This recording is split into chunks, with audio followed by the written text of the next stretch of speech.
আর গরু গরু তো নিয়ে তো রাজনীতি মিটে গেছে, ঝামেলা মিটে গেছে, বহুত দিন থেকে রাজনীতি চালাচ্ছেন যে ও ঝামেলা মিটে গেছে। এবার নতুন করে আবার কি ধর্ম নিয়ে হুড়োহুড়ি করবেন দেখুন, মসজিদে করবেন, হ্যাঁ বলুন না কি করবেন কি? যেমন তাম পৃথিবীর মানুষ দেখছে বিগের ময়দানে কলকাতা শহরে আজকে বকরা ঈদের নামাজ হবে, গরু কোরবানি হবে একদল বলছে, আর গরু কোরবানি হবে না।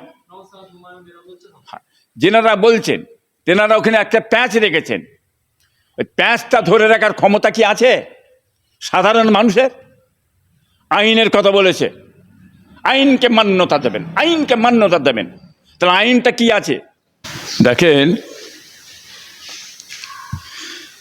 মানুষের আন্দোলন করার অধিকার আছে, কোনো মানুষের কেউ আন্দোলন বন্ধ করতে পারবে না। যে দলমতই আসো, যতই চেপে রাখুক, আন্দোলনকে রোকা যায় না, যাবে না। বিভিন্ন কলে কৌশলে অনেক দলমতে আইএসএফ আছে, বামেদের আছে, কি বুঝলেন, কংগ্রেস আছে, এ সমস্ত তাদের আন্দোলনকে বিকের ময়দানে কলে কৌশলে অনেক রকম কায়দা করে আটকে রাখা হয়েছে। কিন্তু আজকে স্বইচ্ছায় মুসলমানদের নামাজের জন্যে এবং বকরা ঈদের নামাজের জন্যে বিকের ময়দানে আজকে সমাবেশ করে থেকে নামাজ পড়ে তার অর্ডার দেওয়া হয়েছে। এটা হচ্ছে আমার আল্লাহর কুদরত, আল্লাহর রহমত, আল্লাহর দয়া, আল্লাহ সব পারেন, বুঝলেন। এটা বাংলার মানুষ কেন, গোটা ভারতবর্ষ কেন, তাম পৃথিবীর মানুষ দেখছে বিকের ময়দানে কলকাতা শহরে আজকে বকরা ঈদের নামাজ হবে। হ্যাঁ, এটা বিশ্বের মানুষকে আল্লাহ পাক দেখাচ্ছেন। এটাও মুসলমান কম জাতির জন্যে একটা সুন্দর জায়গা। মানুষ বুঝুক যে এরা জাতি ধর্ম বর্ণ নির্বিশেষে এদের একটা ধর্মের ব্যাপার, উৎসবের ব্যাপার। আজকে বিকের ময়দানে যে এরা নামাজ পড়ছে, বিশ্বের মানুষকে আল্লাহ পাক রব্বুল আলামিন দেখাচ্ছেন। আজকে মানুষ অধিকার নিয়ে চাইতে পারে, বলতে পারে।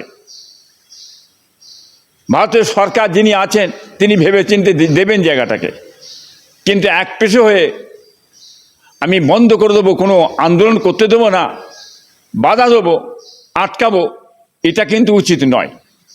ভারতের মানুষ ভারতেই বাস করছে, বাংলার মানুষ চাইবে, প্রত্যেক মানুষের আন্দোলন করার অধিকার আছে। হ্যাঁ, এইভাবে কলে কৌশলে আগে তৃণমূল যে ছিলেন তিনি আটকে দিয়েছিলেন, করতে দেয় না, মিটিং ফিটিং করতে দেয় না, বন্ধ রেখেছিলেন। আজকে সেইটা বিজেপি সরকার আসার পরে বিকের ময়দানে আজকে মুসলমানদের নামাজের ব্যবস্থাটা আল্লাহ পাক রব্বুল আলামিন করিয়ে দিলেন। এটা মানুষের কাছে শুকর। হ্যাঁ, এটা খুবই আনন্দের কথা, খুব খুশির কথা, এটা আল্লাহ দেখাচ্ছেন। দেখুন, বন্ধ হচ্ছে নামাজটা, বন্ধের বিষয় এটা হচ্ছে দেশের পরিস্থিতি কখন কী এসে বলা যায় না। পরিস্থিতি হিসাবে হয়তো অনেক এদিক ওদিক হতে পারে, সেটা পরের ব্যাপার। কিন্তু আল্লাহ তো এখন দেখিয়ে দিলেন, হলো তো, কি বুঝলেন। এটা পরের ব্যাপারটা ঠিক বলা যায় না, দেশের পরিস্থিতি হিসাবে কোন দিয়ে কী হবে না হবে সেটা ঠিক বলা যাচ্ছে না। যিনি বলছেন উনি কি জ্ঞানে বলছেন বলতে পারছি না, একটা অশিক্ষিত মূর্খর মতো কথাবার্তা। এটা গরু পালন কারা করে, ওনার যিনি বলছেন ওনার পূর্বপুরুষ ঠাকুর দাদা পদ্দাদা যারা আছেন তারাও দেখবেন হ্যাঁ গরু পালন করেছে। কি মেনেন, মানুষ গরু আগে পালন করে এটা দুধ খাওয়ার জন্যে, চাষের জন্যে বাড়িতে রাখতেন। এখন চাষবাস বন্ধ হয়েছে, এখন মানুষ গরুটা খাওয়ার দিকে চলে গেছে। কত গরিব অসহায় মানুষ, তারা বেকারত্ব আছে, গরুটাকে তারা পোষে পালন করে এবং তার সেই গরুটাকে আপনার বেচা কেনা করে, দুটো পয়সা পায়, অভাব মেটে তাদের, সংসার চলে, বিয়ে শাদী বিভিন্ন রকম। হ্যাঁ, যারা করে গরু পালন করে, হ্যাঁ, তাদের কলঙ্ক বলছেন। তাহলে গরু জমাই করে বাইরের রাষ্ট্র পাঠাচ্ছেন, বিভিন্ন রাষ্ট্রে পাঠাচ্ছেন, ভারতকে 1 নম্বর খাতায় নিয়ে যেতে হবে, এটা কি কলঙ্ক নয়? এটা বলুন না, বলতে পারেন না কেন? হ্যাঁ, এটা বলার সাহস নেই, বলবেন কি করে? রয়েছেন তো ওর ভিতরে, পাঠাচ্ছেন তো বাইরে।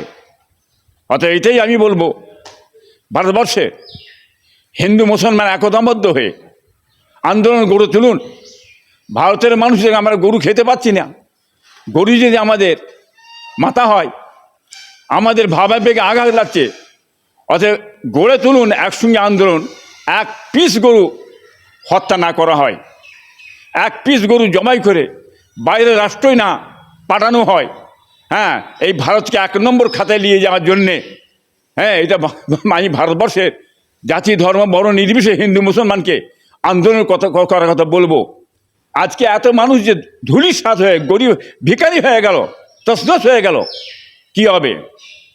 সৌমিন্দ্র সাহেব, উনি মহামান্য মুখ্যমন্ত্রী সাহেব হচ্ছেন, আপনি কি এদের দিকে তাকাবেন না? এদের অর্থটা কোথাও চলে গেল?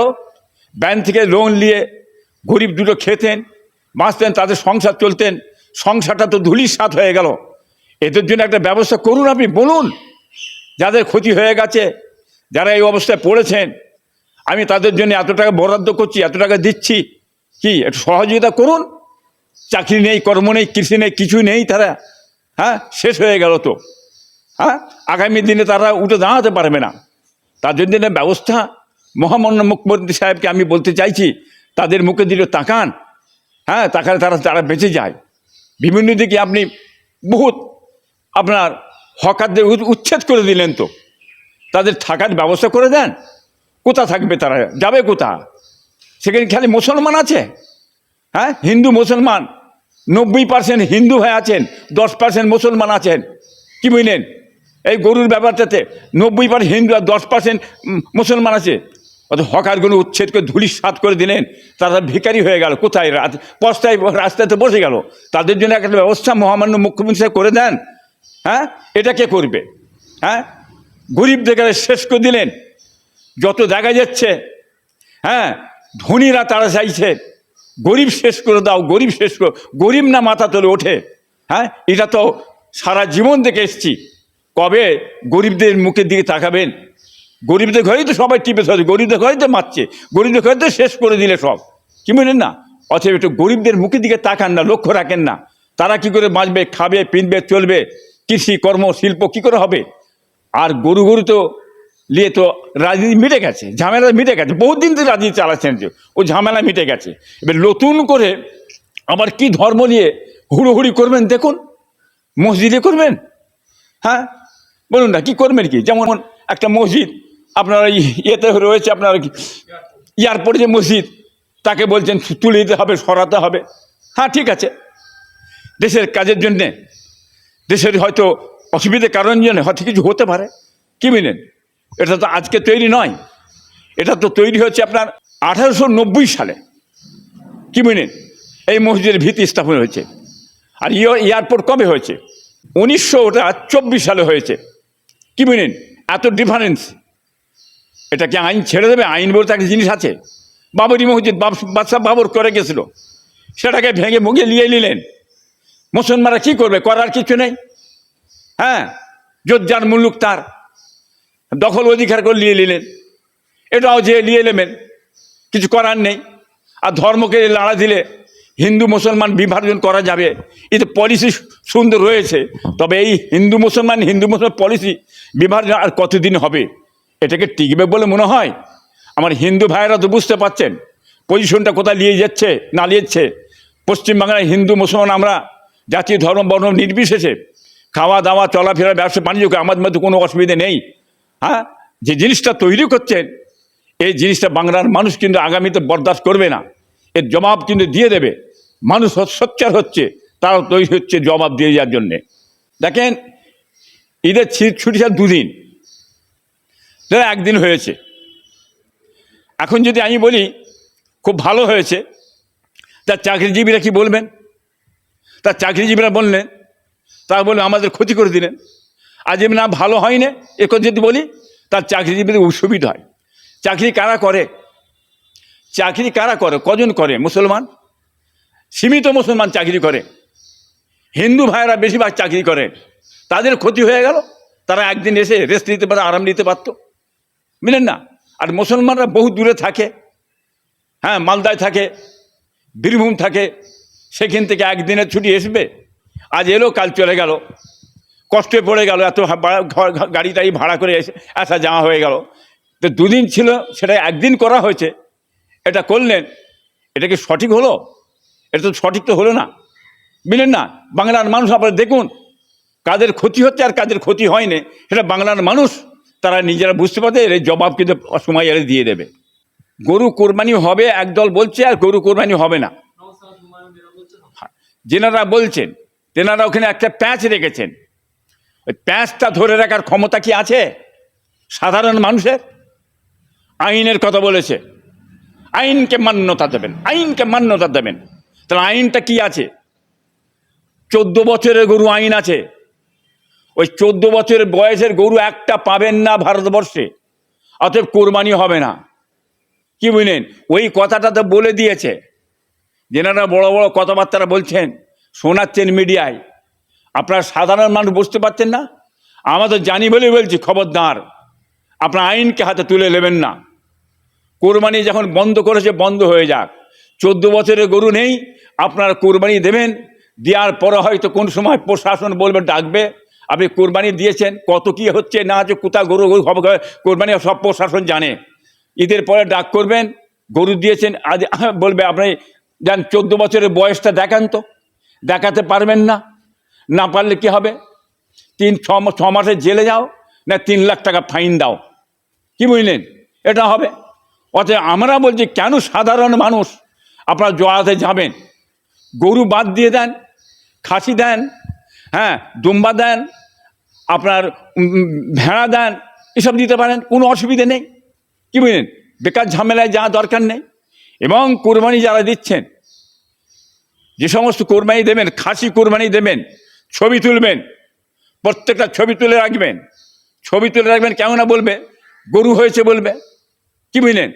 অতএব সেটা করতে যাবেন না। আপনারা আপনারা প্রত্যেকটা খাসি কোরবানি দেবেন এবং ছবি তুলে রাখবেন। আপনারা খবরদার একটু বিরত থাকুন, দূরে থাকুন। হ্যাঁ, এটা আমি বলতে চাইছি আপনাদের সকলকে। ধর্মীয় স্থানে মাইকটা জোরে দেওয়া যাবে না।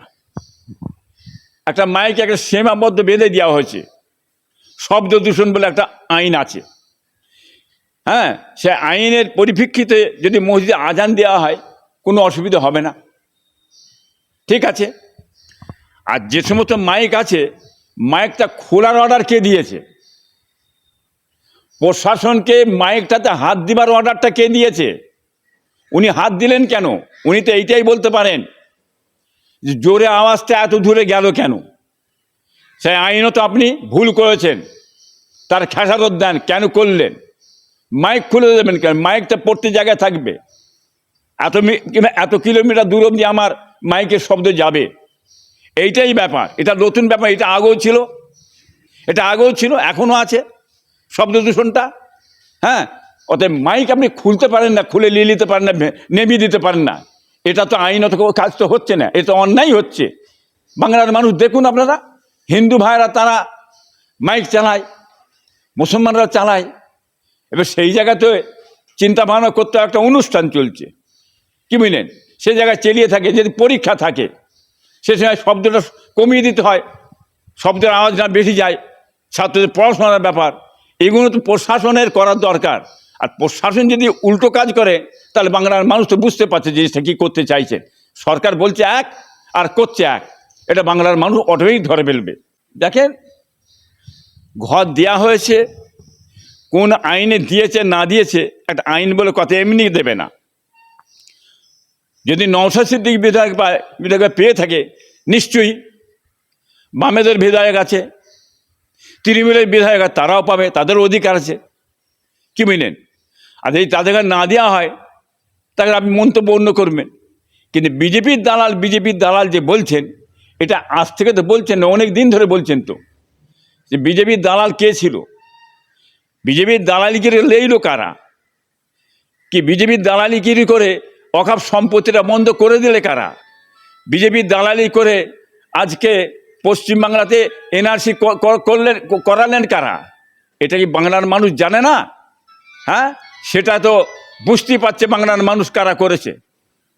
অতএব আজকে মমতা ব্যানার্জি সাহেব তিনিই করেছিলেন, হ্যাঁ, বিজেপির দালাল। উনিই তো নিজেই বলেছেন সামনে ফন্ডে আমি দাঁড়িয়ে বিজেপিকে ক্ষমতায় নিয়ে আসবো।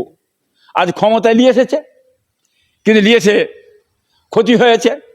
আইএসএফের পিছনে লেগেছিল ধ্বংস করার জন্য, একটা ধ্বংস করতে পুরো দলটা তো ধ্বংস হয়ে গেছে।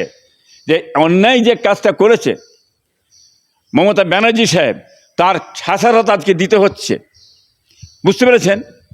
অতএব এই দলটা আমি বলেছি আগে, আবার বলছি আপনাদের ঘরে, আমি আবার এই ঈদের একদিন আগে বলছি, 3 মাস বাদে এই দলটা কোথা চলে যাবে খুঁজে পাবেন কি বলতে পারছি না।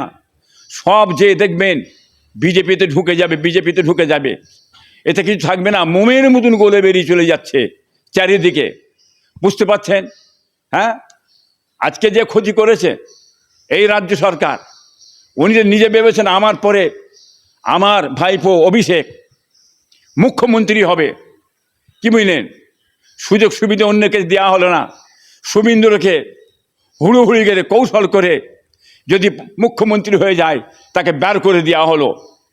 আজকে বের করে দিয়েছিল বলে, শুভেন্দু আজকে তৃণমূল ছেড়ে পার্টি চলে গেছিল বলে আজকে শুভেন্দু মুখ্যমন্ত্রী হতে পেরেছে।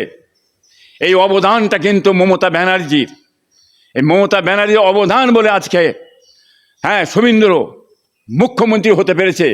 যদি ওকে তৃণমূলে ঢুকিয়ে রাখতো আজকে ওই আপনার শুভেন্দু মুখ্যমন্ত্রী হতে পারতো না। এটা অবদানটা কিন্তু আমার মমতা ব্যানার্জি, এই কথা আমি বলবো। তৃণমূল সরকার ছিল এক চেটিয়া, আপনার ভোটটাকে অভিষেকের প্রশ্নপুত্র ফলতাই, বুঝলেন? নামটা হচ্ছে আপনার অভিষেকের প্রথমে নামটা হচ্ছে জাহাঙ্গীর খান, কি বুঝলেন? সমস্ত পরিষ্কার করে সে তুলে দিত, উনি গদিতায় থাকতেন। জাহাঙ্গীর খানের ভয়ে একটা লোক ফাঁকে বেরোতো না, ভোট দিতে পারতো না বামপন্থীরা এবং দলমতের আরও আইএসএফ ছেলেরা ভোট দিতে পারতো না, বিরোধীদের মারপিট, ভোট সমস্ত লুটে নিয়ে আজকে ভোট দিয়েছিল। আজকে দেখুন কোথা চলে গেল, আজকে আল্লাহ দেখাচ্ছে তো, হ্যাঁ, জাহাঙ্গীর সরে গেল ভোট দিনে নেয়।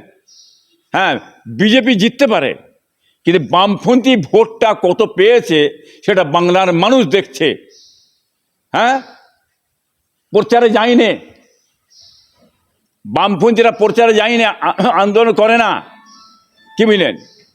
বুঝতে পেরেছেন? আজকে দেখুন বিনা প্রচারে বিনা আন্দোলনে কিভাবে ভোটটা দিয়েছে আপনার ফলতায়, সেটা বুঝতে পারছেন। তাহলে আগামী দিনে পজিশনটা কি আসবে বাংলার মানুষ বুঝতে পারছেন। আপনারা মজবুত হয়ে দাঁড়ান, আশা করি চারিদিকে বামেদের যে কাজ হবে সেটা বুঝতে পারছেন। দুটোর সঙ্গে লড়াই চলছিল, হ্যাঁ, এখন লড়াই একটা দিকে চলে গেছে, পিছনে লড়াই সামনে লড়াই চলছিল, ছায়াযুদ্ধ চলছিল, ছায়াযুদ্ধ বন্ধ হয়ে গেছে, এবার সামনে লড়াই চালু হয়ে গেল পুরোপুরি। হ্যাঁ, বাম আইএসএফ ভার্সেস বিজেপি, এই আন্দোলনটা সামনে চলে এলো, এটা বাংলার মানুষ আপনারা বুঝতে পাচ্ছেন। তার সঙ্গে কংগ্রেসও আছে, হ্যাঁ, সেটাও বুঝতে পাচ্ছেন আপনারা, কথা বলেন না? অতএব বাংলার মানুষ সচেতন হয়েছে, দাঁড়িয়েছে, আগামীতে লড়াই চলবে, অন্যায়ের প্রতিবাদ বাংলার মানুষ আপনারা করুন, দান এগিয়ে যান, মানুষ আপনাদের পিছনে থাকবেই।